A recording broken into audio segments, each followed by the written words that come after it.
Hello, hello, hello, internet land, YouTubers.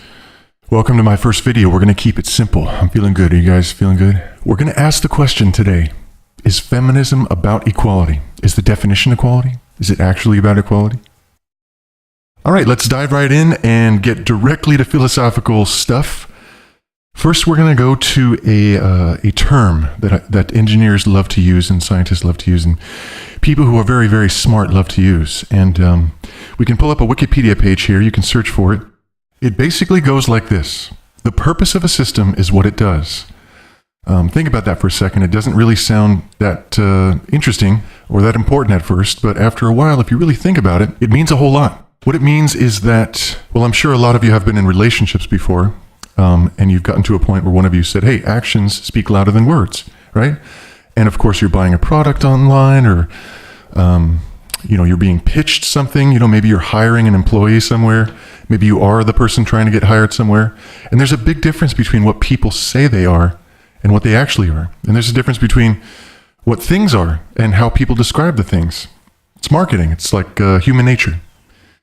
Sometimes it's very good. It helps products and people move forward. Sometimes it's not good and it's deceptive.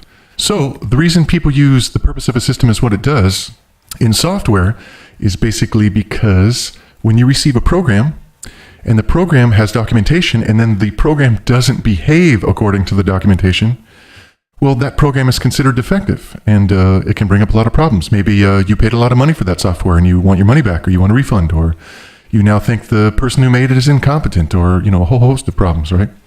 Maybe you're going to bug them and trying to figure out because you can't understand why it doesn't behave like these instructions say it's going to behave. And maybe you think you're doing something wrong. So it causes a lot of problems, right? One very good solution to that is to include in the documentation for the software exactly what it does, including all of its errors. If you do it that way, then everything you're conveying is accurate and clear, and the person knows what they're getting, right?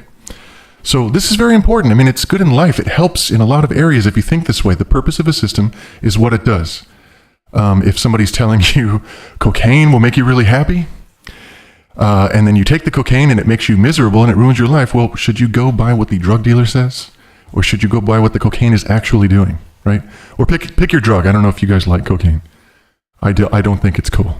But anyway, so with that in mind, let's examine feminism. Let's ask ourselves, does it actually behave, function in a way that's consistent with equality? Like it says it is. So before I go any further, let's make a quick disclaimer. I'm sure there are lots of feminists out there listening right now who really do believe in equality and who act in a way that is consistent with that. For instance, if you're not biased against men or for women and you spend just as much time and energy and action on men's issues as you do women's issues, and you tend to see things logically and you go on fact-based arguments, evidence-based arguments, not on things that just kind of make you feel good or make you feel like your side is winning, well, then I think I can admit, yeah, you in particular are a feminist that upholds the definition of feminism, that it is for equality. So if that is true, then bravo to you. You are a feminist who is in favor of equality. However, I would suggest you'll most likely become an egalitarian sooner than later. Because the sad fact of the matter is that feminism right now, in the mainstream incarnation, is not really about equality. It's about special treatment.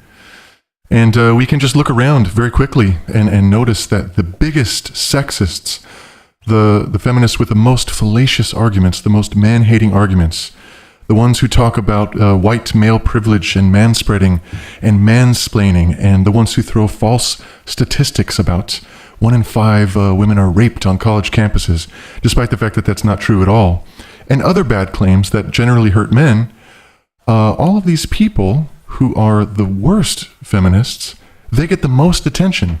They have the biggest followings. They're the ones pulling in hundreds of thousands of dollars, pulling in millions of subscribers. And, if you just go to one of the biggest feminist pages that you can find on the web or on Facebook or whatever, go in there. I challenge you as a man or as a woman, maybe, go on your husband's account or your boyfriend's account or your male friend's account or something.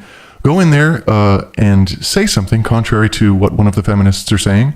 Don't be sexist or mean or anything, but just, disagree with some point that they're making if you can see a point somewhere in there that you disagree with, and watch what happens.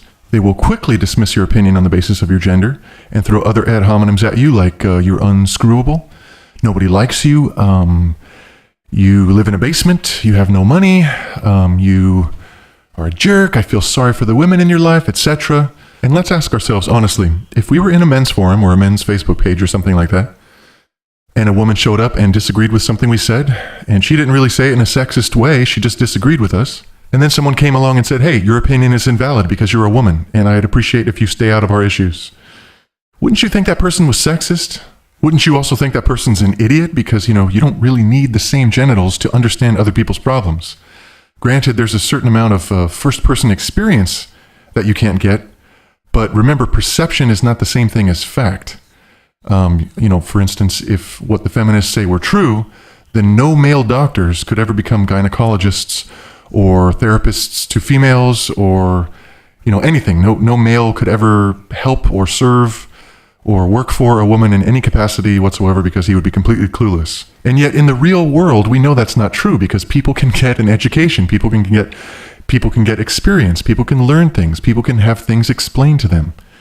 I'm always willing to explain my problems to my friends. It doesn't seem too far-fetched that women can explain their problems to their male friends, and vice versa.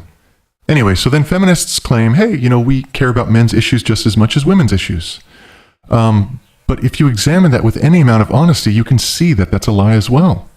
Because they advocate for real things to help women, whether they're fair or they're biased. Feminists are always advocating for women's issues. That's the whole point of feminism. And then every once in a while, they'll throw in a token issue. They'll say, oh, well, yeah, we care about men too, so we want you to be less masculine because masculinity is toxic, right? So even the token issue that shows up every once in a while ends up being just another attack on being male because masculinity as a whole is not toxic. It can be a very toxic thing or it can be a very good thing. It depends on the person. It depends on the individual. Being masculine is not wrong if it makes you happy and you're not hurting people. But feminists still attack it. I mean, it's literally like if people attacked femininity. If you walked up to a woman who said, you're too feminine, that's toxic, you're disgusting, I can't believe you, let's change you. And by the way, this proves that I really care about you. Because this is a woman's issue and I'm caring about women by saying that they should stop being feminine because it's toxic to everyone. Like, honestly, how dumb do you have to be to fall for that shit?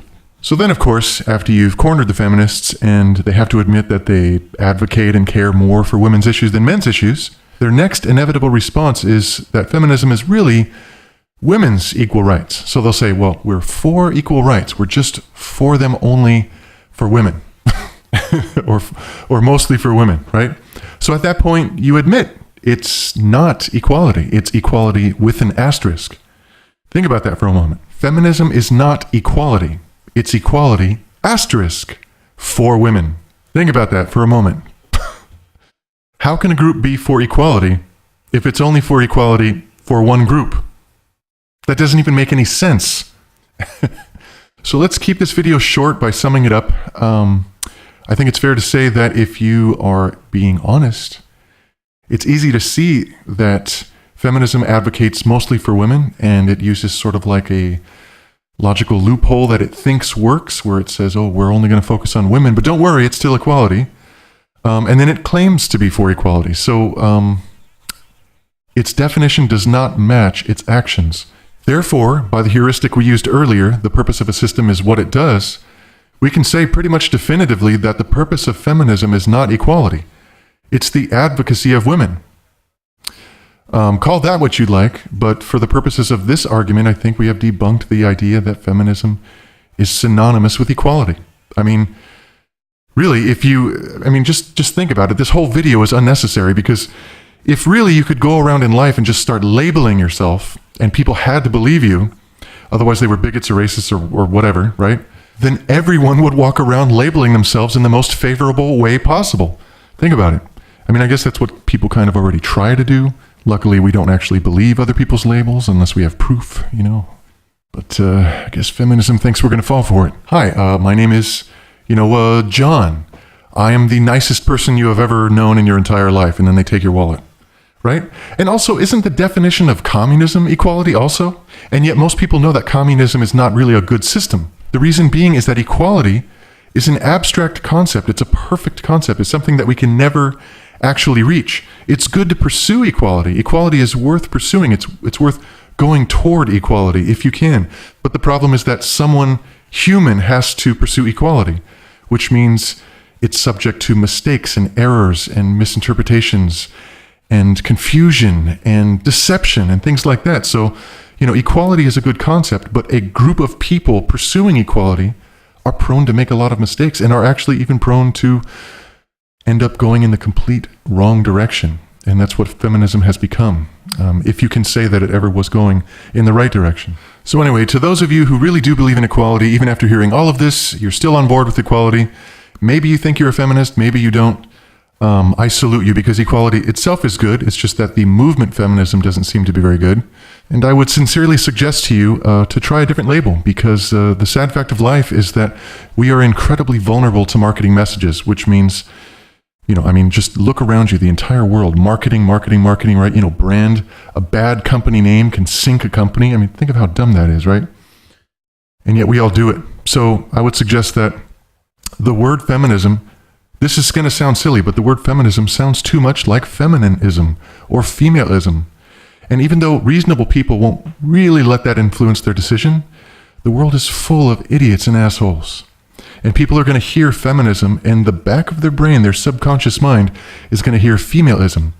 And so feminism, just as a label by itself with nothing else attached, will always suffer from being a magnet for sexists.